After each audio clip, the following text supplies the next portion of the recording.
Kalluvathukkal Samudra library arts and sports club ബാലവേദിയുടെ ആഭിമുഖ്യത്തിൽ വായനാ കളരി ആരംഭിച്ചു. ഏപ്രിൽ 21 മുതൽ മെയ് 21 വരെ ഒരു മാസക്കാലം നീണ്ടുനിൽക്കുന്ന വായനാ കളരിയുടെ ഉദ്ഘാടനം പ്രശസ്ത കവയിത്രിയും ഡെപ്യൂട്ടി ജില്ലാ പ്ലാനിംഗ് ഓഫീസറുമായ MR ജയഗീത നിർവഹിച്ചു.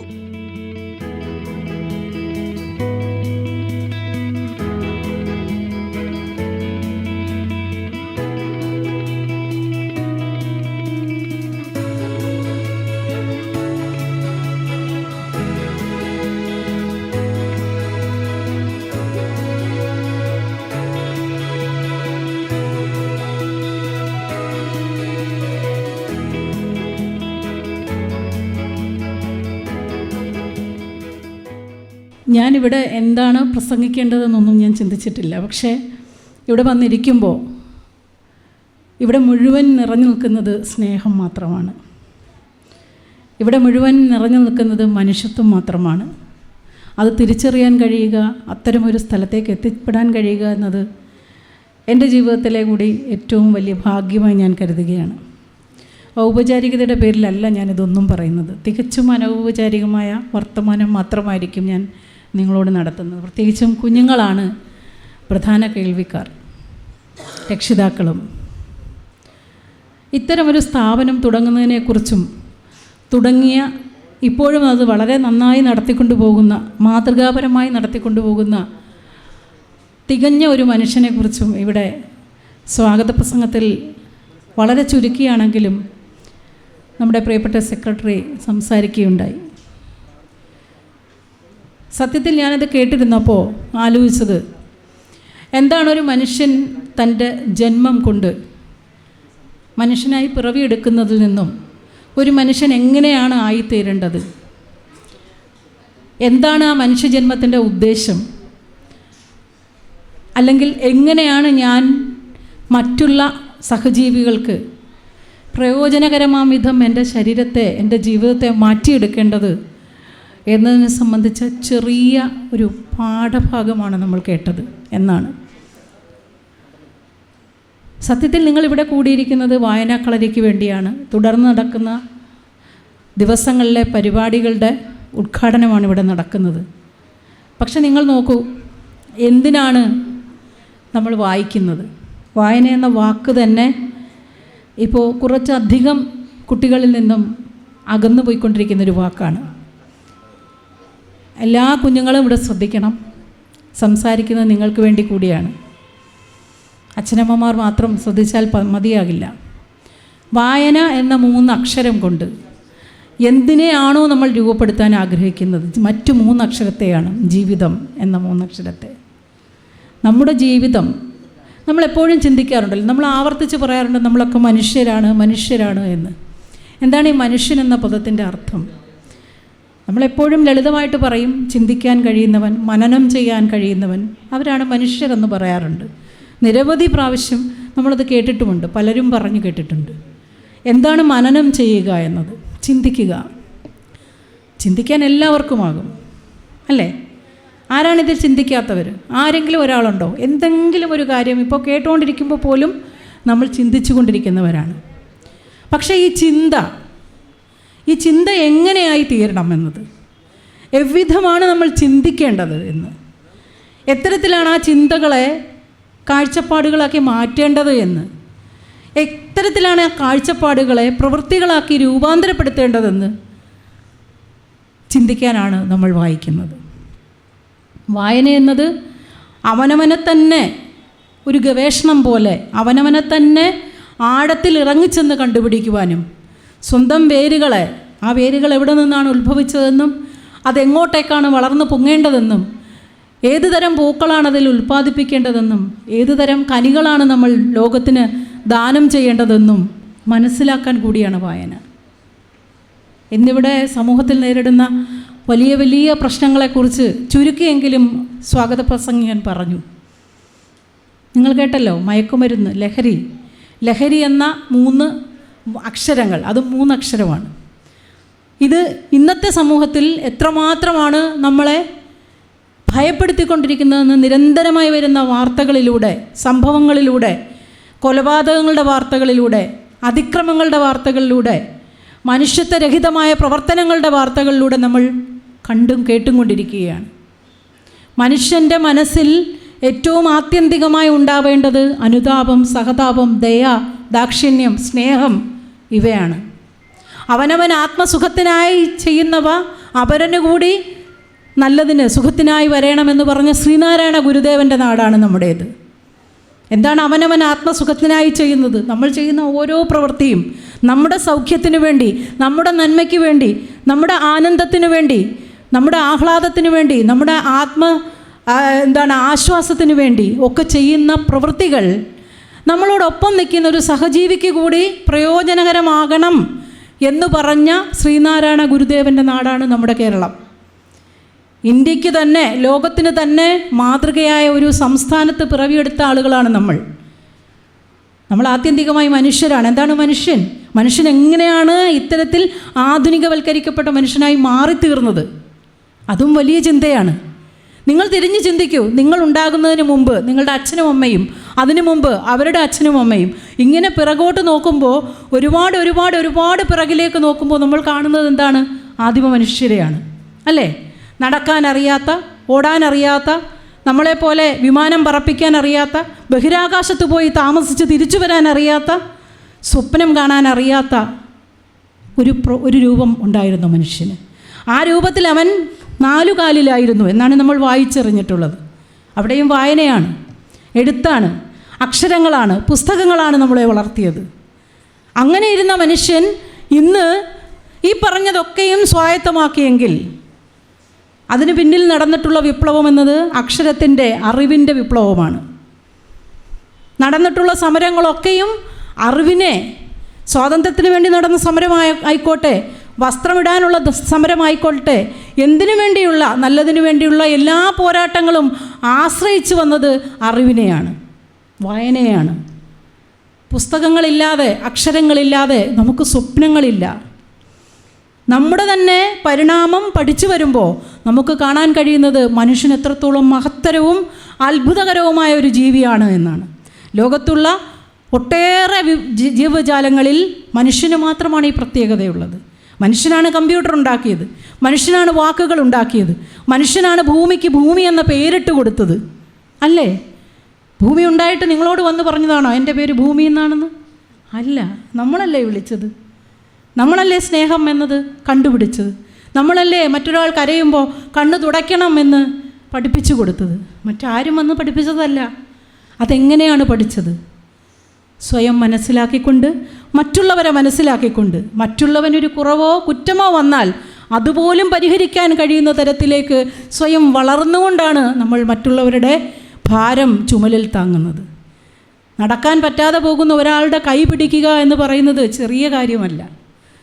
നിങ്ങളുടെ ഇവിടുത്തെ പ്രധാനപ്പെട്ട ആൾ, ഈ വീടിൻ്റെ നിങ്ങളുടെ ഉടമസ്ഥൻ, നിങ്ങളുടെ എല്ലാമായ ആ മനുഷ്യൻ ചെയ്തത് എന്താണ്? തികഞ്ഞ ഒരു മനുഷ്യത്വ പ്രവർത്തനം. മാനുഷികമായ ഏറ്റവും വലിയ പ്രവർത്തനമാണ് ഒരു മനുഷ്യൻ മറ്റൊരു മനുഷ്യനോട്, സഹജീവികളോട് കാണിക്കുന്ന ദയ, അനുകമ്പ, സ്നേഹം എന്നത്. അതാണ് ഈ ലോകത്തെ ഏറ്റവും വലിയ സമ്പത്ത്. അത് നഷ്ടപ്പെടുമ്പോൾ നമ്മൾ ദരിദ്രരായി പോകുന്നു. നമ്മുടെ സ്വപ്നങ്ങളൊക്കെയും മരിച്ചു പോകുന്നു. നമ്മുടെ ചിന്തകൾക്ക് യാതൊരു കെട്ടുപാടുകളുമില്ലാതെ അത് സ്വതന്ത്രമായി അങ്ങേയറ്റം അരക്ഷിതാവസ്ഥയിലേക്ക്, ആ സ്വാതന്ത്ര്യമല്ല, പാരതന്ത്ര്യമാണ്. നമ്മുടെ എല്ലാവിധ ഗുണങ്ങളും നഷ്ടപ്പെട്ട് നമ്മൾ അലയുകയാണ് ഒരു ഭ്രാന്തനെ പോലെ. അങ്ങനെ അലയാൻ നമ്മുടെ മനസ്സിനെ അനുവദിച്ചുകൂടാ. അതിന് നമുക്ക് പിൻബലമാകുന്നത് നമ്മുടെ അറിവാണ്. ഗുരുദേവൻ പറഞ്ഞു, വിദ്യ കൊണ്ട് പ്രബുദ്ധരാകുവിൻ, സംഘടന കൊണ്ട് ശക്തരാകുവിൻ എന്ന്. ഇവിടെ പറഞ്ഞു, ബാലസംഘശക്തിയെക്കുറിച്ച് പറഞ്ഞു. ഏറ്റവും വലിയ ശക്തിയാണിത്. നിങ്ങളിലാണ് നാളെയുടെ ഭാവി ഇരിക്കുന്നത്. നിങ്ങൾക്കറിയാം, നാളെ ഇവിടെ ഇരിക്കുന്ന പലരും, മുതിർന്നവർ പലരും അപ്രത്യക്ഷരാവും, കാലയവനികയ്ക്കുള്ളിൽ മറഞ്ഞു പോകും. നിങ്ങളാണ് നാളെ ഇതിനെ മുന്നോട്ട് നയിക്കേണ്ടത്. ഇന്ന് തുടങ്ങി വയ്ക്കുന്ന എല്ലാ നന്മകളും ഏറ്റെടുക്കേണ്ടത് നിങ്ങളാണ്, അതുപോലെ തന്നെ തിന്മകളും. അതുകൊണ്ട് തിന്മയുടെ എണ്ണം കുറയ്ക്കുക, തിന്മയുടെ ഗ്രാവിറ്റി കുറയ്ക്കുക, തിന്മയുടെ വ്യാപ്തി കുറയ്ക്കുക, പരമാവധി അതിനെ ഇല്ലാതാക്കുക, നന്മ കൊണ്ട് വെളിച്ചം വിതറുക. ഇതുമാത്രമാണ് എനിക്ക് കുഞ്ഞുങ്ങളോട് പറയാനുള്ളത്, വലിയവരോടും. മാതാപിതാക്കൾക്ക് ഇന്നത്തെ കുട്ടികളുടെ അരക്ഷിതാവസ്ഥയിലും അതുപോലെ തന്നെ ഇന്നത്തെ കുട്ടികൾ കടന്നു പോകുന്ന ഏറ്റവും വലിയ ദുരന്തത്തിനും മാതാപിതാക്കൾക്കും സമൂഹത്തിനും വലിയ പങ്കാണുള്ളത്. നമ്മളെപ്പോഴും പറയും ന്യൂ ജനറേഷൻ പിഴച്ചുപോയി, അവർ ചെയ്യുന്നതൊക്കെയും തെറ്റാണ് എന്ന്. എവിടെയാണ് ഈ ന്യൂ ജനറേഷൻ? നമ്മൾ ഉൾപ്പെടെയാണ്. പുതിയ ജനറേഷൻ, പുതിയ ഒരു തലമുറ എന്നത് പഴയതിൽ നിന്നും മുന്നോട്ട് വന്നവരാണ്. ഇന്ന് ജീവിച്ചിരിക്കുന്നവരൊക്കെയും ന്യൂ ജനറേഷനാണ്. അത്തരത്തിൽ ഇവർ ചെയ്യുന്ന കുറ്റങ്ങൾക്കും എല്ലാ കൊള്ളരുതായ്മകൾക്കും നമ്മളെല്ലാവർക്കും കൂട്ടുത്തരവാദിത്വമുണ്ട്. ലഹരിയിലേക്ക് എങ്ങനെയാണ് തള്ളിവിടപ്പെട്ടത്? എത്തരത്തിലാണ് ഇവർ ലഹരിയിലേക്ക് പോയത്? മനസ്സ് പരസ്പരം പങ്കുവയ്ക്കാൻ പറ്റാത്ത വിധം എവിടെയാണ് നമ്മൾ തടഞ്ഞു കിടക്കപ്പെടുന്നത്?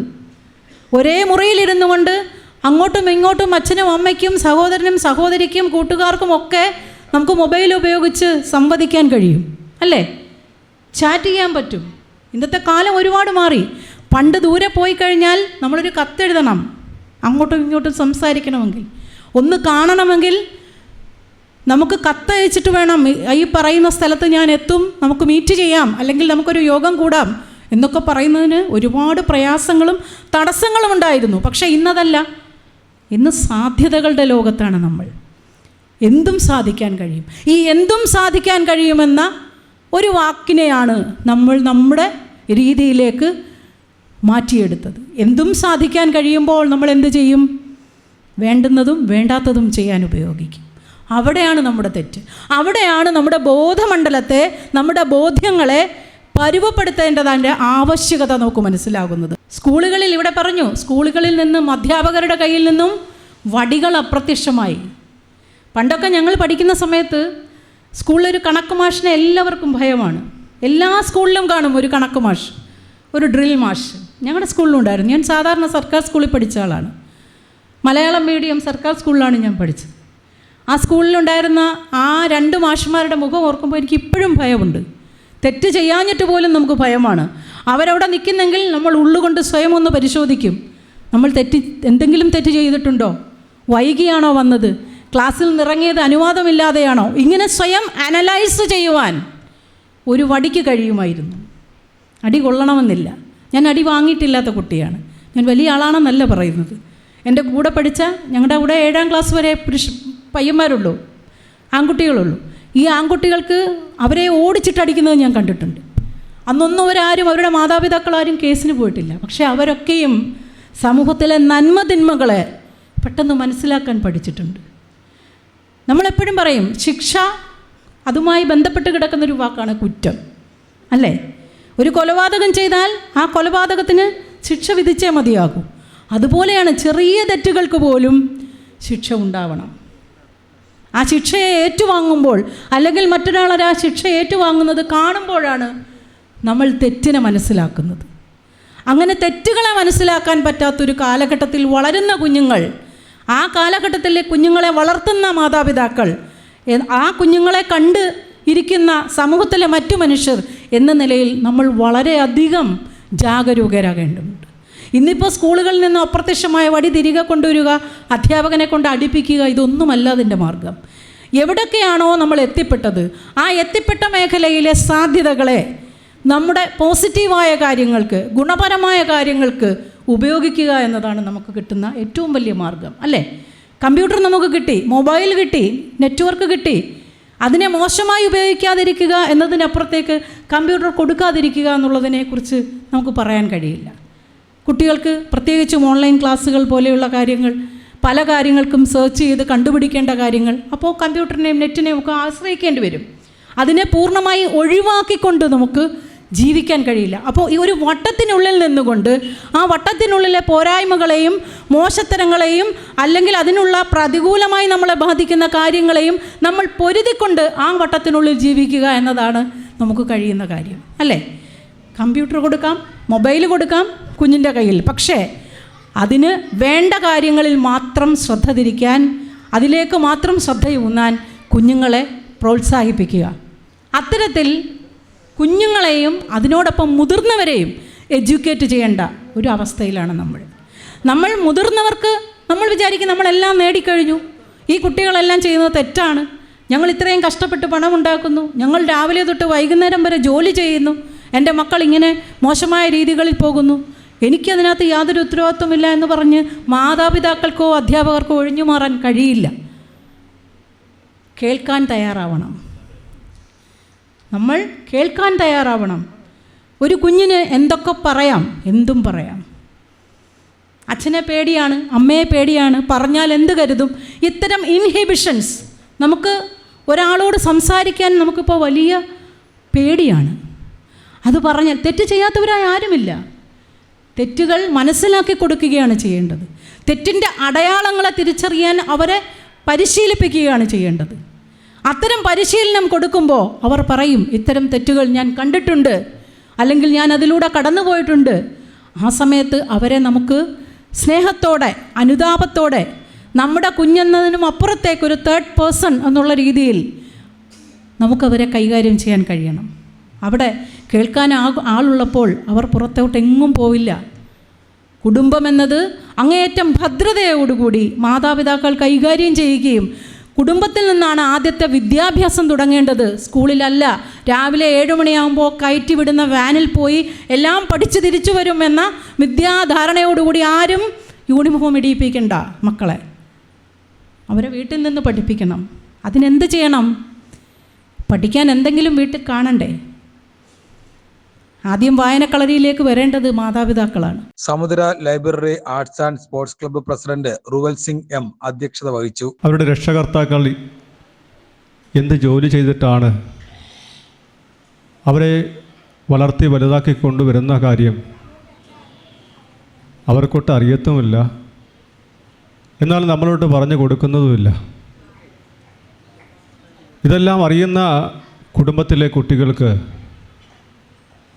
ജീവിതത്തിൻ്റെ എങ്ങനെ പോകണമെന്നുള്ള ഒരു താളബോധം ആ കുട്ടികൾക്ക് ഉണ്ടാവുന്നുണ്ട്.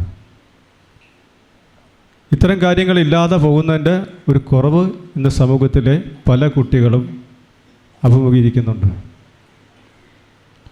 ഇനിയുള്ള ദിവസങ്ങളിലും നമ്മൾ രക്ഷകർത്താക്കൾ നമ്മുടെ കുട്ടികൾക്ക് വേണ്ടി ഇത്തരം കാര്യങ്ങൾ പറഞ്ഞ് മനസ്സിലാക്കുവാനും, ഇവിടെ ഇരിക്കുന്ന കുട്ടികൾ നിങ്ങൾ സ്കൂളിൽ പോയിട്ട് വന്നതിന് ശേഷം നിങ്ങളെ അച്ഛനും അമ്മയും എന്തെല്ലാം പണികൾ ചെയ്തിട്ടാണ് അല്ലെങ്കിൽ എന്തെല്ലാം കഷ്ടപ്പെട്ടിട്ടാണ് നിങ്ങളെ വളർത്തി വലുതാക്കുന്നത് കൂടി നിങ്ങൾ ചോദിച്ച് മനസ്സിലാക്കണം. നേരത്തെ മേഡം സൂചിപ്പിച്ചതുപോലെ മൊബൈൽ വേണ്ട, കമ്പ്യൂട്ടർ വേണ്ട എന്ന് ഒരു വാദവും പ്രതിവാദവുമില്ല. അത് ഉപയോഗിക്കേണ്ട സമയങ്ങളിൽ മാത്രം ഉപയോഗിച്ച് പോകുവാൻ പ്രിയപ്പെട്ട കുട്ടികൾ ശ്രദ്ധിക്കണം. നിങ്ങളെ വീട്ടിൻ്റെ മുറ്റത്ത് നിൽക്കുന്ന മരങ്ങൾ ഏതൊക്കെ ഉണ്ടെന്ന് ചോദിച്ചാൽ പോലും ഇവിടെ ഇരിക്കുന്ന കുട്ടികൾക്ക് പറയാൻ കഴിയുകയില്ല. എത്ര തെങ്ങുന്നുണ്ടെന്ന് ചോദിച്ചാൽ, എത്ര മാവുണ്ടെന്ന് ചോദിച്ചാൽ അത് എണ്ണി നോക്കട്ടെ എന്ന് പറയുന്ന കുട്ടികളായിരിക്കാം ചിലപ്പോൾ ഇവിടെ ഉള്ളത്. അത് നിങ്ങളെ കുഴപ്പമല്ല. പണ്ടത്തെ കാലത്തെല്ലാം നമ്മൾ വളർന്നതും എല്ലാം അങ്ങനെയായിരുന്നില്ല. ഏതെല്ലാം മാവിൽ ഏതെല്ലാം മാങ്ങയുണ്ടെന്നും ഏതെല്ലാം പ്ലാവിൽ ഏതെല്ലാം ചക്ക കിളിക്കുമെന്നും നമുക്കറിയാൻ കഴിയുമായിരുന്നു. മൊബൈലിൽ നിന്നും കുറച്ച് സമയം നിങ്ങളെ ഇതിലേക്ക് കൂട്ടിക്കൊണ്ടുവരുന്നത് നിങ്ങളെ രസിപ്പിക്കാനും സന്തോഷിപ്പിക്കാനും തരത്തിലുള്ള പ്രോഗ്രാമുകളും നിങ്ങൾക്ക് കുറച്ച് അറിവ് പകർന്നു തരുന്ന തരത്തിലുള്ള പരിപാടികൾ സംഘടിപ്പിക്കുന്നതിന് വേണ്ടിയാണ്. ഇന്ന് ഒരു മജീഷ്യൻ നമ്മുടെ ഈ കുടുംബത്തിലെത്തിയിട്ടുണ്ട്. അതുപോലെ വരും ദിവസങ്ങളിൽ ഇത്തരം പരിപാടികൾ സംഘടിപ്പിക്കുകയാണ്. നാളെ ഏറ്റവും അറിയപ്പെടുന്ന ഒരു മോട്ടിവേഷൻ ക്ലാസ് ഇവിടെ സംഘടിപ്പിക്കുകയാണ്. കഥാപ്രസംഗം പഠിപ്പിക്കുകയാണ്. നാടകം പഠിപ്പിക്കുകയാണ്. കുരുത്തോല കൊണ്ടുള്ള ഓരോ ഉപകരണങ്ങളും ഉണ്ടാക്കുന്നത് നിങ്ങളെ കൊണ്ട് പഠിപ്പിക്കുകയാണ്. ഇവിടെ ചെസ്സ് പഠിപ്പിക്കുകയാണ്. അപ്പം നിങ്ങൾക്കുള്ള വേണ്ടുന്ന എല്ലാ വിധത്തിലുള്ള പരിപാടികളും ഇവിടെ സംഘടിപ്പിച്ചിരിക്കുകയാണ്. അതുമാത്രമല്ല, എല്ലാ ദിവസങ്ങളിലും മത്സരം ഉണ്ടായിരിക്കും. ക്വിസ് മത്സരമായാലും മറ്റ് വ്യത്യസ്ത മത്സരങ്ങളുണ്ടാവും. ഈ മത്സരത്തിലെല്ലാം സമ്മാനങ്ങളുണ്ടാവും. ആ സമ്മാനങ്ങൾ നിങ്ങൾ ഓരോരുത്തരും മത്സര ബുദ്ധിയോടുകൂടി നേടിയെടുക്കണം. അതോടൊപ്പം അവസാനത്തെ ദിവസം നിങ്ങൾക്ക് കൈ നിറയെ സമ്മാനങ്ങളാണ് ഞങ്ങൾ നൽകുവാൻ തീരുമാനിച്ചിരിക്കുന്നത്. കൈ നിറയെ സമ്മാനങ്ങളാകുമ്പോൾ നിങ്ങൾ സ്കൂൾ തുറക്കുമ്പോൾ നിങ്ങൾക്ക് വേണ്ടുന്ന ബാഗ് തൊട്ട് പുസ്തകം, നോട്ട്ബുക്ക് തൊട്ട് എല്ലാ ഉപകരണങ്ങളും ഞങ്ങൾ ഇവിടുന്ന് നിങ്ങൾക്ക് വേണ്ടി നൽകുകയാണ്. അപ്പോൾ ഈ കൈകടി കൊണ്ട് മാത്രം പോകരുത്. ഈ കൈകടിക്കുന്ന എല്ലാ കുട്ടികളും 30 ദിവസവും വരണം. അപ്പം നിങ്ങളുടെ ആവശ്യത്തിന് വേണ്ടിയാണ് ഈ പരിപാടി സംഘടിപ്പിക്കുന്നത്. പക്ഷെ നിങ്ങൾ തിരികെ പോകുമ്പോൾ ഇവിടെ ലൈബ്രറി ഉണ്ട്. ആ ലൈബ്രറിയിൽ നിന്ന് ഓരോ പുസ്തകം കൂടി എടുത്തുകൊണ്ട് പോകണം. പേരെഴുതി വെച്ചിട്ട് നിങ്ങൾ നാളെ ഇവിടെ എത്തുമ്പോൾ ആ പുസ്തകം വായിച്ചിട്ട് തിരികെ ഇവിടെ എത്തുകയും വേണം. ചിലപ്പോൾ അതിനകത്തുനിന്നുള്ള ചോദ്യങ്ങളും ചിലപ്പോൾ ചോദിച്ചെന്ന് വരും. അതുകൊണ്ട് നിങ്ങളുടെ അറിവ് വർദ്ധിപ്പിക്കുന്നതിന് വേണ്ടിയുള്ള ഇത്തരം കാര്യങ്ങൾ ഞങ്ങൾ ചെയ്തു തരുന്നത് നിങ്ങളുടെ വളർച്ചയ്ക്ക് വേണ്ടി, അല്ലെങ്കിൽ നിങ്ങളുടെ അറിവിന് വേണ്ടി കുറച്ച് കാര്യങ്ങൾ പറഞ്ഞു തരുന്നതിന് വേണ്ടി മാത്രമാണ് ഞങ്ങൾ ഇത്തരം പരിപാടികൾ, ക്യാമ്പുകൾ സംഘടിപ്പിക്കുന്നത് എന്നുകൂടെ സൂചിപ്പിച്ചുകൊണ്ട് ഞാൻ എൻ്റെ വാക്കുകൾ നിർത്തുകയാണ്. സമുദ്ര സാംസ്കാരിക കേന്ദ്രം ചെയർമാൻ പാക്കാട് ശ്രീകുമാർ മുഖ്യ പ്രഭാഷണം നടത്തി. വിദ്യാലയം തുടക്കുന്നതിന് മുമ്പുള്ള ഒരു 2 മാസക്കാലം പണ്ട് തൊട്ടേ നമുക്ക് വേനൽക്കാല അവധിയാണല്ലോ. ആ അവധിക്കാലം ഞങ്ങളുടെ കുട്ടിക്കാലത്ത് കളിച്ചും ചിരിച്ചും രസിച്ചും റോഡുകളൊക്കെ പൂക്കളങ്ങളൊക്കെ ഒരു കാലമായിരുന്നു. പുതിയ കാലത്ത് നിങ്ങൾക്ക് അതിന് പകരം ഇപ്പോൾ ഇതുപോലുള്ള ക്യാമ്പുകളാണ്, കളികളും ചിരികളും ഒക്കെ ആയിട്ട് ഉള്ള.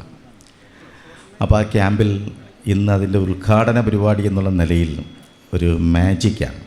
മാജിക്ക് വലിയ നിലയിലുള്ള മാജിക്കായിട്ട് അല്ല, നിങ്ങൾക്ക് രസകരമായി തോന്നുന്ന വിധത്തിലുള്ള കുറച്ച് മാജിക്കുകൾ അവതരിപ്പിക്കുന്ന നമ്മുടെ പ്രിയപ്പെട്ട RSC ബോസ് വളരെ തിരക്കുള്ള ഒരു കലാകാരനാണ്.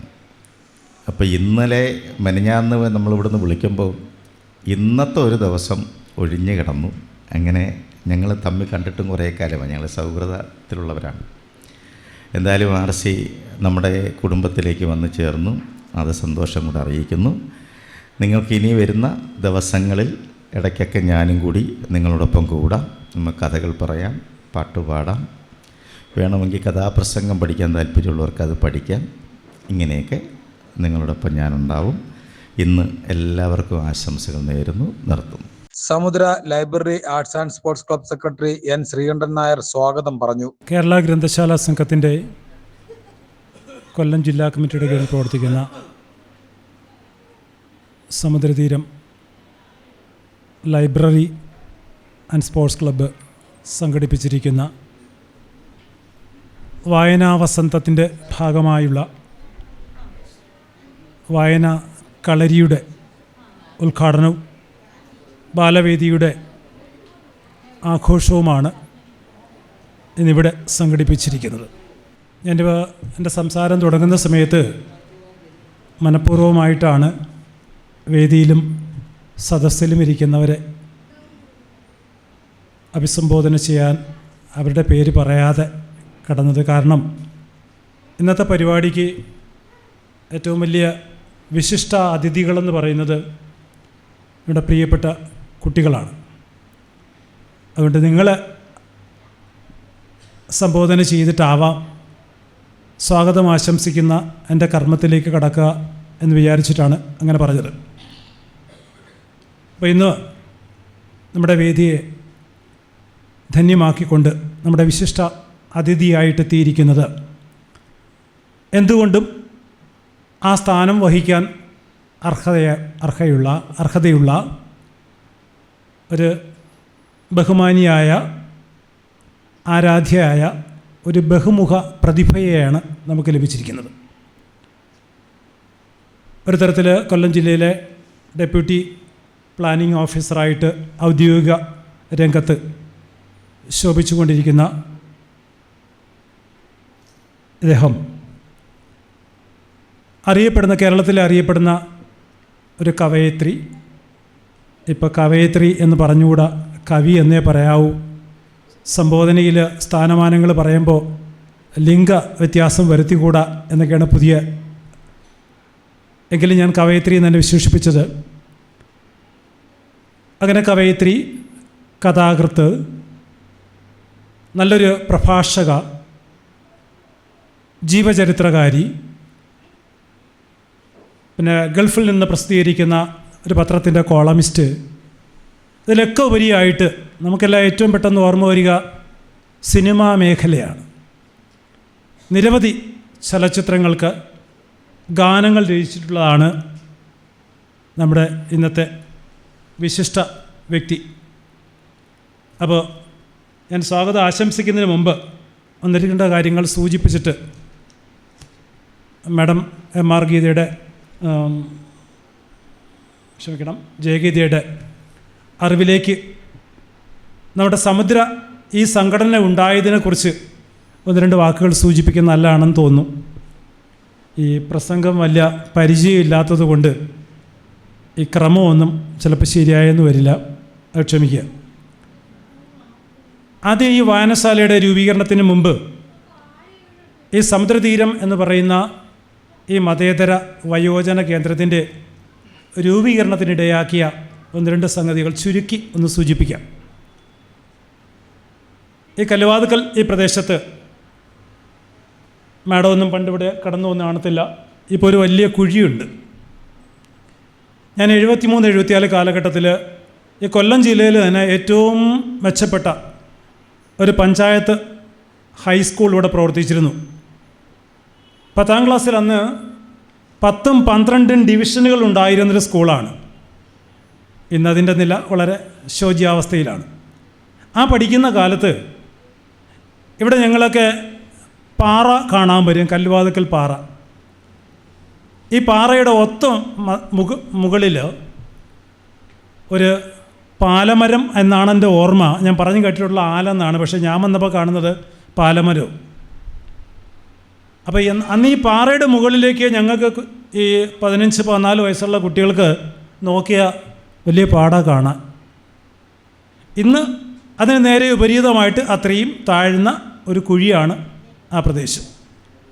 ആ പ്രദേശത്ത് വർഷങ്ങൾക്ക് മുമ്പ് ഏകദേശം 6 മാസം പ്രായമായി ഒരു കുഞ്ഞ് അതിൻ്റെ പിതാവിനാൽ ഉപേക്ഷിക്കപ്പെട്ട് അമ്മയുടെ മാത്രം ശ്രദ്ധയിൽ, അമ്മ എന്ന് പറയുമ്പോഴത്തേക്ക് കശുവണ്ടി ഫാക്ടറിയിൽ പണിയെടുത്താൽ ഉപജീവനത്തിന് 2 ആൺമക്കളെ വളർത്താൻ തികയാത്തതുകൊണ്ട് പാറമടയിൽ പണിയെടുത്തും ഒക്കെ മെറ്റലടിച്ചുമൊക്കെയാണ് വളർന്നത്. അപ്പോൾ സ്വാഭാവികമായിട്ടും ഈ 2 കുട്ടികളും ഈ പാറ കോറിയിൽ അവിടെ ചെന്നിട്ട് പാറ പൊട്ടിക്കാനും മെറ്റലടിക്കാനും ഒക്കെ കൂടുമായിരുന്നു. അതുപോലെ ഇതിൻ്റെ കുറച്ചപ്പുറത്ത് ഒരു കൊച്ചു പാറ കുളമുണ്ട്. പാറ വെട്ടിയെടുത്ത് ഒരു വലിയ കുഴി. ഞാനൊക്കെ പഠിക്കുമ്പോൾ 15 വയസ്സുള്ളപ്പോൾ ഈ പാറക്കുളത്തിൻ്റെ അടുത്ത് വന്നു എന്ന് പറഞ്ഞാൽ വീട്ടിൽ നിന്ന് അടി കിട്ടും. അത്ര അപകടകരമായ ഒരു സ്ഥലമാണ്. അവിടെ ഈ കൊച്ചുകുട്ടി 7-8 വയസ്സുള്ളപ്പോൾ കൂട്ടുകാരോടൊപ്പം ചേർന്നിട്ട് പാറ ലോറി കഴുകാൻ പോകുമായിരുന്നു. നമ്മുടെ സമുദ്രതീരത്തിൻ്റെ സ്ഥാപകനായ റുവൽ സിംഗിൻ്റെ കുട്ടിക്കാലത്തെക്കുറിച്ചാണ് ഞാൻ പറയുന്നത്. അങ്ങനെ ആ പാറ കോറിയിൽ അമ്മയോടൊപ്പം മെറ്റലടിച്ചും ഈ പാറ വണ്ടികളൊക്കെ ലോറികളൊക്കെ കഴുകിയും വളർന്നു വന്ന ആ കൊച്ചുകുട്ടി 15 വയസ്സുള്ളപ്പോൾ കല്ലുവാതുക്കൽ പഞ്ചായത്ത് ഹൈസ്കൂളിൽ പഠിക്കുമ്പോൾ അമ്മയ്ക്ക് ഒരാപത്ത് സംഭവിച്ചു. അമ്മയെ ഒരു പാമ്പ് കടിച്ചു. അപ്പോൾ ഈ പാമ്പ് കടിയേറ്റ അമ്മയെയും കൊണ്ട് എനിക്ക് തോന്നുന്നു ലോറിക്കാരുടെയും മറ്റു സഹായത്താൽ പിന്നീടാണ് ഒരു വണ്ടി കിട്ടി ട്രിവാൻഡ്രം മെഡിക്കൽ കോളേജിലേക്ക് കൊണ്ടുപോകുന്നതും അവിടെ അമ്മയോടൊപ്പം ഏകദേശം 2 മാസക്കാലം ചിലവഴിച്ചു. തൻ്റെ പരീക്ഷ സമയത്ത് SLC പരീക്ഷ എഴുതാൻ കഴിയാതെ വന്ന് അവിടെ വെച്ച് പഠിത്തം നിർത്തി. വീണ്ടും ഇവിടെ നാട്ടിൽ ഞാൻ നേരത്തെ പറഞ്ഞ കൂലിപ്പണിയൊക്കെ എടുത്ത് ഒടുവിൽ ഓട്ടോ ഡ്രൈവറായി, കാറ് കഴുവക്കവും ലോറി കഴുവക്കവും സൈഡ് ബിസിനസ്സായി മെറ്റലടിയും ഒക്കെ ആയിട്ട് വളർന്നു വന്ന് ഒടുവിൽ ജീവിക്കാനുള്ള 2 കര കാണാനൊക്കാത്ത അവസ്ഥയിൽ അദ്ദേഹം ഇവിടുന്ന് സ്ഥലം വിട്ടുപോയി. പല സ്ഥലത്തും പണിയെടുത്ത് ഒടുവിൽ ഗുജറാത്തിലെത്തി. ഗുജറാത്തിൽ വെച്ച് ഒരു കൺസ്ട്രക്ഷൻ സൈറ്റിൽ പണിയെടുത്തു. ഒടുവിൽ 1-2 വർഷം കഴിഞ്ഞപ്പോൾ ഈ പണിയെടുത്ത് ജീവിത ചെലവ് കഴിയുന്നതല്ലാതെ ഒന്നും നടക്കുന്നില്ല എന്ന് കണ്ട് സ്വന്തം നാട്ടിലേക്ക് മടങ്ങി വന്നു. പിന്നീട് വിവിധ തൊഴിലുകൾ ചെയ്ത് ഒടുവിൽ ആ കൺസ്ട്രക്ഷൻ ഫീൽഡിൽ തന്നെ നിലയുറപ്പിക്കുകയും ഒടുവിൽ കൺസ്ട്രക്ഷൻ ഫീൽഡിൽ അറിയപ്പെടുന്ന ഒരു കോൺട്രാക്ടറായിട്ട് മാറുകയും ചെയ്തു. അങ്ങനെ അവിടെ നിന്ന് സ്വപ്രയത്നം കൊണ്ട് സ്വന്തം അധ്വാനം കൊണ്ട് ഉണ്ടാക്കിയതിൻ്റെ ഒരു മിച്ചം തനിക്ക് തൻ്റെ ജീവിതത്തിൽ നേരിട്ട തൻ്റെ കുടുംബത്തിലെ അനുഭവങ്ങളിൽ നിന്ന് ഇനി മറ്റുള്ളവരെ സഹായിക്കാൻ ശ്രമിക്കണമെന്ന് കരുതിയിട്ട് അദ്ദേഹം ആദ്യം ചെയ്തത് ഒരു ആംബുലൻസ് സർവീസ് ആരംഭിച്ചു. അന്ന് വണ്ടി കിട്ടാത്ത അവസ്ഥ ഓർമ്മിച്ചിട്ടാവാം.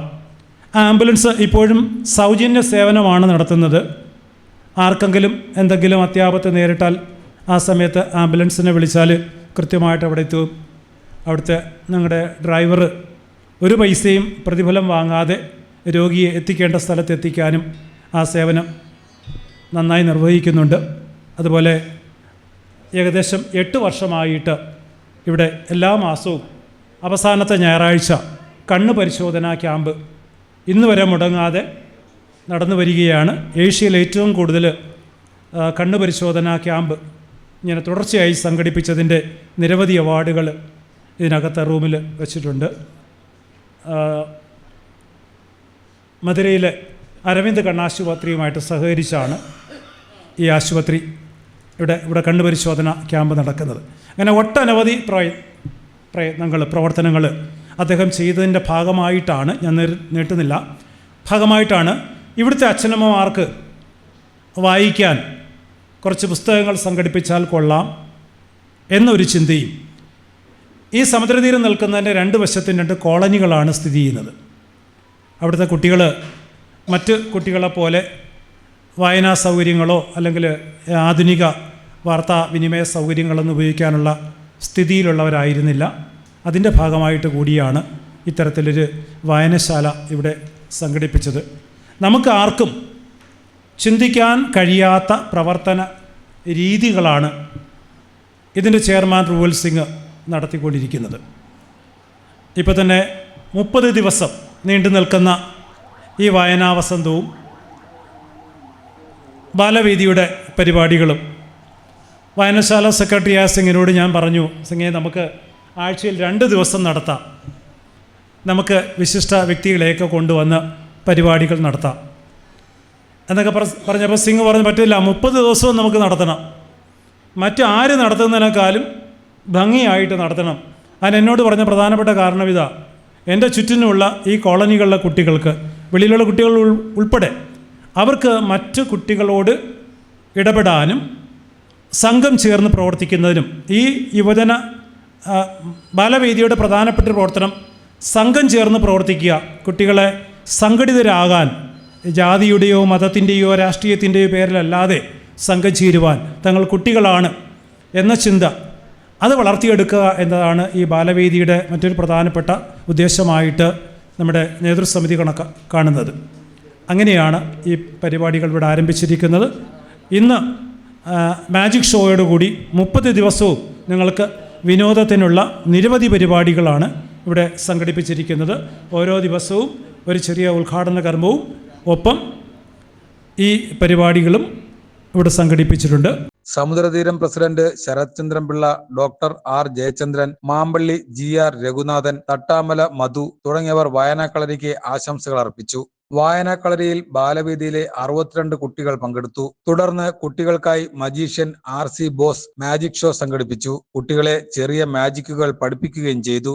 നിങ്ങളുടെ തലച്ചോറിൽ എന്തൊക്കെ പുതിയ കാര്യങ്ങളുണ്ട്? ഞാൻ ഒരൊറ്റ ചോദ്യത്തിലൂടെ തുടങ്ങും. പറയണം, എല്ലാവരും പറയണം. കാട്ടിൽ സിംഹം ആരാണ്? കാട്ടിൽ സിംഹം ആരാണ്? കാട്ടിൽ സിംഹം ആരാണ്? ഏത് കാട്ടിലാണ്? എല്ലാ കാട്ടിലും. ഒരു കാട്ടിൽ സിംഹം രാജാവായിട്ടില്ല. നിങ്ങൾ പണ്ടെപ്പോഴും വായിച്ച കഥയിൽ സിംഹം രാജാവായിരുന്നു. അത് പേറിക്കൊണ്ട് നടക്കുന്ന വൃത്തികെട്ട തലച്ചോറിന്റെ ഉടമകളാണ് എൻ്റെ മുമ്പിലിരിക്കുന്ന കുഞ്ഞുങ്ങൾ. Am I correct? ഒരു കാട്ടിലും സിംഹം ഇങ്ങനെ രാജാവായിട്ട് ആനയുടെ അടുത്ത് കിട്ടിയാൽ കറക്കെ എടുത്ത് നിലത്തടിക്കും. നേരെ കിട്ടിയാൽ ഇത് തിരിച്ചും സംഭവിക്കും. വാക്കിന് കിട്ടിയ സിംഹം ആനയെ അടിക്കും.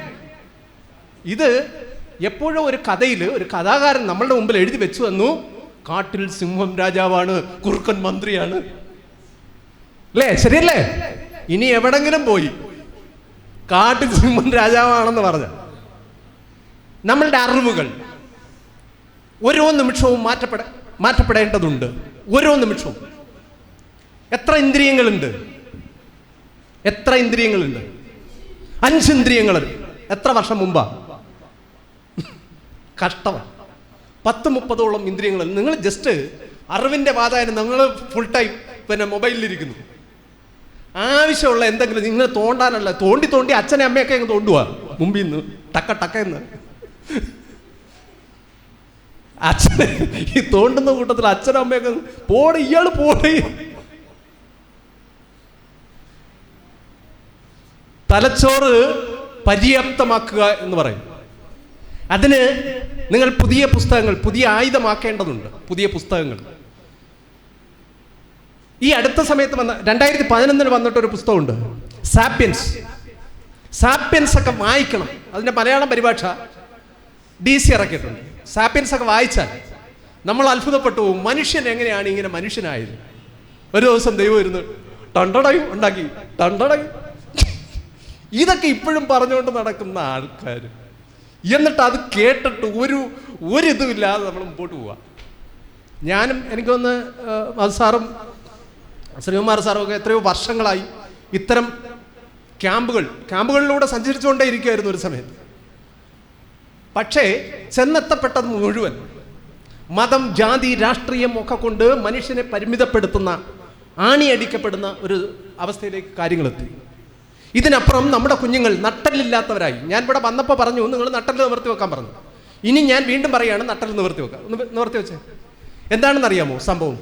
നിങ്ങൾ ക്ലാസ് ഫസ്റ്റ് എന്ന് കേട്ടിട്ടുണ്ടോ? ക്ലാസ്സിൽ എത്ര പേരുണ്ടാവും? 1-2 പേരുണ്ടാവും അല്ലേ? ക്ലാസ്സിൽ 1-2 പേര് ക്ലാസ് ഫസ്റ്റ് ഉണ്ടാവും. അതിൻ്റെ രഹസ്യം നിങ്ങൾക്കറിയാവും. ഈ മുതിർന്ന ഈ ചേച്ചിമാരൊക്കെ ഉണ്ടല്ലോ, ഈ ഡിഗ്രിക്കൊക്കെ മക്കളെന്തിനു പോന്നു? +2. നിങ്ങളോട് പറഞ്ഞിട്ട് കാര്യമില്ല, കാരണം നിങ്ങൾ ക്ലാസ്സിൽ നിന്ന് പോയല്ലോ. അതേസമയം തീരെ ചെറിയ ആളുകൾ മനസ്സിലാക്കുക, അറിഞ്ഞോ അറിയാതെയോ നട്ടല് നിവർത്തിയിരിക്കുന്നവരാണ് ക്ലാസ് ഫസ്റ്റ്. കാരണം അവരുടെ സുഷുമ്നയിലൂടെ രക്തം അങ്ങോട്ടും ഇങ്ങോട്ടും പാസ് ചെയ്യുന്നുണ്ട്. ബ്രെയിൻ എപ്പോഴും ചടുലമായിട്ട് നിൽക്കും, ഉണർന്നിരിക്കും. അതുകൊണ്ടാണ് അവർ ക്ലാസ് ഫസ്റ്റ് ആകുന്നത്. കഴിയുമെങ്കിൽ നിങ്ങൾ അറിഞ്ഞോ അറിയാതെയാണ് ചെയ്യുന്നത്, ബോധത്തോടു കൂടി ക്ലാസ്സിൽ ഫസ്റ്റ് ആകാൻ നട്ടലിനെ നിവർത്തി വെക്കും. അങ്ങനെയാണെങ്കിൽ നിങ്ങൾ പുതിയ കുട്ടികളാകും. അതിനകത്ത് വേറെ ചില കാര്യങ്ങളുണ്ട്, സിദ്ധാന്തങ്ങൾ. ദാരിദ്ര്യത്തെ നിർണ്ണയിക്കുന്നതിൽ വിശ്വാസത്തിന് വലിയ പങ്കുണ്ട് എന്നാണ് പുതിയ പഠനം. ദാരിദ്ര്യം ആര് കൊണ്ടുവരുന്ന? വിശ്വാസം കൊണ്ടുവരുന്നതാണെന്ന്. അതായത് ദരിദ്രവാസികളെ ഉണ്ടാക്കി വെക്കുകയാണ് ആര് ചെയ്യുന്നത്? വിശ്വാസം ചെയ്യുന്നത്. നിങ്ങൾ പുതിയ പഠനങ്ങൾ വായിക്കുക, സയൻസ് ജേണലുകളൊക്കെ കിട്ടും ഇഷ്ടം പോലെ. അതൊക്കെ ഒന്ന് എടുത്ത് മറച്ചു നോക്കുക. അപ്പം നിങ്ങൾ എങ്ങനെയാണ് മാറ്റപ്പെടേണ്ടുന്നത്? സമൂഹത്തെ ആകപ്പാടെ ബാധിച്ചിരിക്കുന്ന ചില തിന്മകളുണ്ട്. അതിനെ കൃത്യമായി ഇടപെടാൻ കഴിയുന്ന കരുത്തുറ്റ മക്കളാകും. അതിന് അറിവ് അനിവാര്യമാണ്. അപ്പം നമ്മൾ അത്തരം അറിവുകളെ കുറിച്ച് ഈ ക്ലാസ്സിൽ ചർച്ച ചെയ്യും. അപ്പോൾ എന്നെ ഇവിടെ ക്ഷണിക്കുകയും നിങ്ങളെയൊക്കെ കാണുവാൻ അവസരം ഒരുക്കുകയും ചെയ്ത ഈ സ്ഥാപനത്തിൻ്റെ മുഴുവൻ അധികാരികളോടും പ്രിയപ്പെട്ട ശ്രീകുമാർ സാറ്, മധു സാറ്, അവരോടൊന്നും എനിക്ക് നന്ദി പറയേണ്ട കാര്യമില്ല. കാരണം അവരൊക്കെ എൻ്റെ ഏറ്റവും പ്രിയപ്പെട്ട സുഹൃത്തുക്കളാണ്. സാറ് വിളിച്ചതുകൊണ്ട് മാത്രമാണ് ഞാൻ യഥാർത്ഥത്തിൽ വളരെ തിരക്ക് പിടിച്ച് നിൽക്കുമ്പോഴാണ് ആദ്യത്തെ കോൾ വരുന്നത്. ഞാൻ കട്ട് ചെയ്തു. പിന്നീട് വീണ്ടും സാറ് വിളിക്കുന്നത്. അന്നേരം ഞാൻ പറഞ്ഞു പിന്നെ വിളിക്കാമെന്ന് പറഞ്ഞു. അങ്ങനെയൊക്കെയാണ്. ഇന്നാണ് പരിപാടി എന്ന് അറിഞ്ഞപ്പോൾ ഞാൻ പറഞ്ഞു ഇന്ന് പ്രശ്നമൊന്നുമില്ല, ഞാൻ വന്നേക്കാം എന്ന് പറഞ്ഞു. അത് ആ ബന്ധത്തിൻ്റെ ഇഴയെടുപ്പാണ്. അപ്പോൾ നമ്മൾ മാജിക്കിലേക്ക് പോവാം. ഇവിടെ മാജിക് എത്ര പേരുണ്ട്? മാജിക് അറിയാവുന്ന എത്ര പേരുണ്ട്?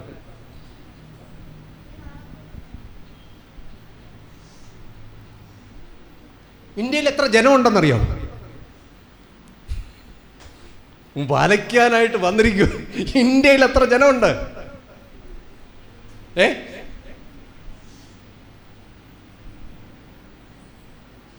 നമ്മൾ ചൈനയെ തോൽപ്പിച്ചെന്ന് മനസ്സിലായോ?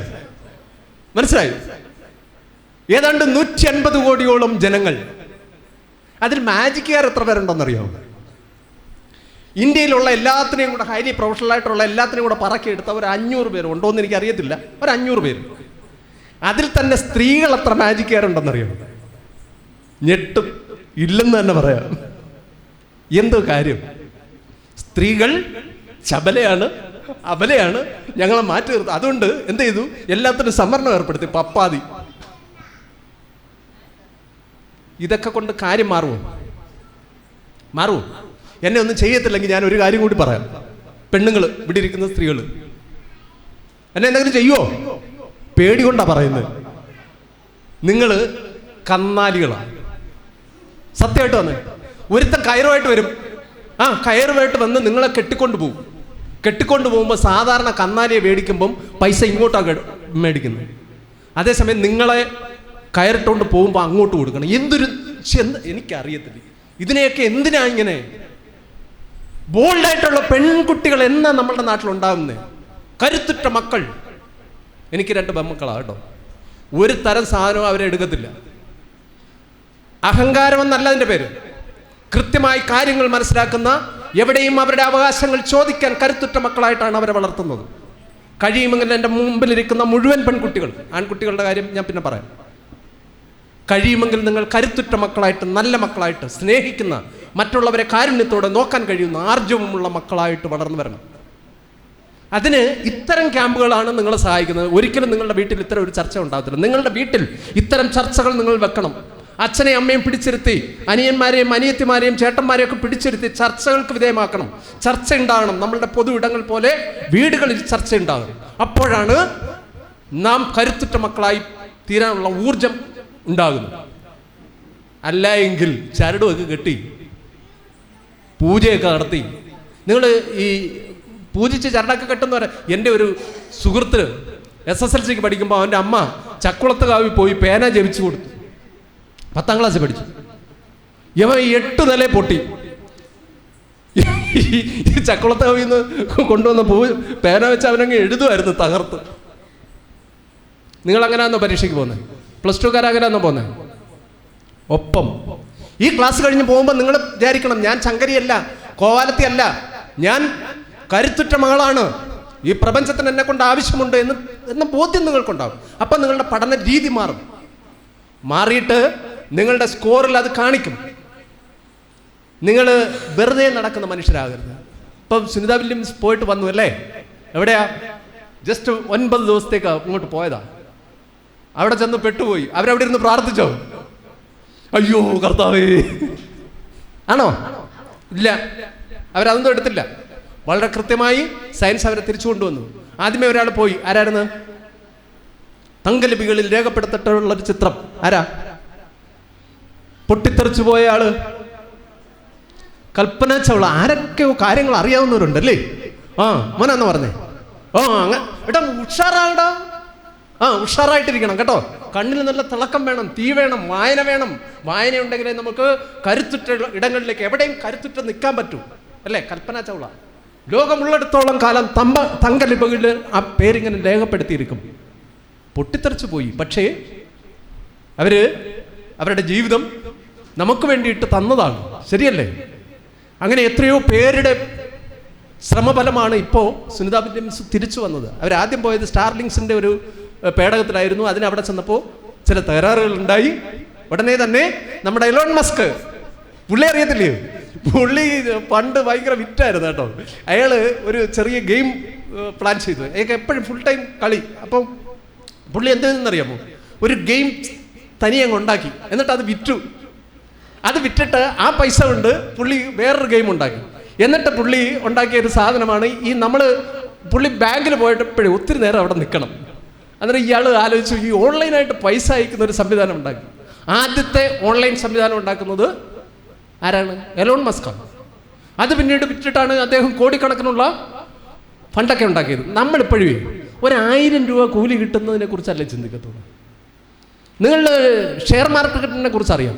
ഷെയർ മാർക്കറ്റ് ലോകത്തുള്ള വമ്പൻ പണക്കാർ മുഴുവൻ, വാരൻ ബഫറ്റ് പോലെയുള്ള വമ്പൻ പണക്കാർ മുഴുവൻ ഷെയർ മാർക്കറ്റിലൂടെയാണ് പൈസ ഉണ്ടാക്കിയത്. വീട്ടിലിരുന്നു കൊണ്ട് പൈസ ഉണ്ടാക്കാവുന്ന സാമ്പത്തിക സ്വാതന്ത്ര്യം എന്താണെന്ന് അറിയാവുന്ന മേഖലയാണ്. അപ്പം നമ്മൾ ഇവിടെ നിങ്ങൾ പഠിച്ച് ഒരു ഡോക്ടറാകാനോ എഞ്ചിനീയർ ആകാനോ ഒരു സർക്കാർ ജോലി മേടിക്കുക. സർക്കാർ ജോലി മേടിക്കുന്നത് എന്തിനാണെന്ന് നമുക്കറിയാമല്ലേ. അവിടെ ഇരുന്ന് അഴിമതിയൊക്കെ കാണിച്ച് ജോലിയൊന്നും ചെയ്യാതെ പൈസ മേടിക്കുക. എല്ലാ ഉദ്യോഗസ്ഥരും അങ്ങനെ അല്ല. എങ്കിലും ഇതൊന്നും അല്ല. നമ്മളെ കൊണ്ട് നമ്മളുടെ സമൂഹത്തിന് പ്രയോജനമുണ്ടാകണം. അപ്പോഴാണ് ഒരു മനുഷ്യൻ സമൂഹത്തിന് വേണ്ടുന്ന ആളായി തീരുന്നത്. മനസ്സിലാകുന്നുണ്ടോ? അപ്പോൾ നിങ്ങൾ കുട്ടിക്കാലത്ത് തന്നെ പുതിയ പുതിയ ആശയങ്ങൾ രൂപീകരിക്കുക, എന്നിട്ട് അതനുസരിച്ച് ജീവിക്കാൻ ശ്രമിക്കുക. നിലവിലുള്ള ഒരു സാധനം എടുക്കരുത്. നിലവിൽ നിങ്ങൾ എന്ത് പറഞ്ഞാലും അത് മുഴുവൻ വേസ്റ്റ് ആണെന്ന് ഞാനിവിടെ ഒന്ന് പറഞ്ഞു. നിങ്ങൾ എന്ത് പറഞ്ഞാലും കണക്കൊഴിച്ചിട്ട്, മാത്തമാറ്റിക്സ് ഒഴിച്ച് ബാക്കി എന്ത് പറഞ്ഞാലും അത് വേസ്റ്റാണ് നിങ്ങൾ എന്നോട് പറയാൻ പോകുന്നത്, പ്രത്യേകിച്ച് സയൻസ് ഇല്ലാത്ത എന്തും. 30 ദിവസം നീണ്ടു നിൽക്കുന്ന വായനാക്കളരിയിൽ ബാലവേദി കുട്ടികൾക്കായി ഓരോ ദിവസവും വ്യത്യസ്തങ്ങളായ പരിപാടികൾ ആസൂത്രണം ചെയ്തിട്ടുണ്ട്. എല്ലാ ദിവസവും വൈകുന്നേരം 3 മണി മുതൽ 6 മണി വരെയാണ് വായനാക്കളരിയുടെ സമയം. പരിപാടികളിൽ മലയാള ഭാഷാ പഠനത്തിനായി പ്രദേശത്തുള്ള ഭാഷാ അധ്യാപകർ ക്ലാസുകൾ നയിക്കും. സമുദ്രതീരം PRO ശശിധരൻ പിള്ള ചടങ്ങിൽ നന്ദി അറിയിച്ചു.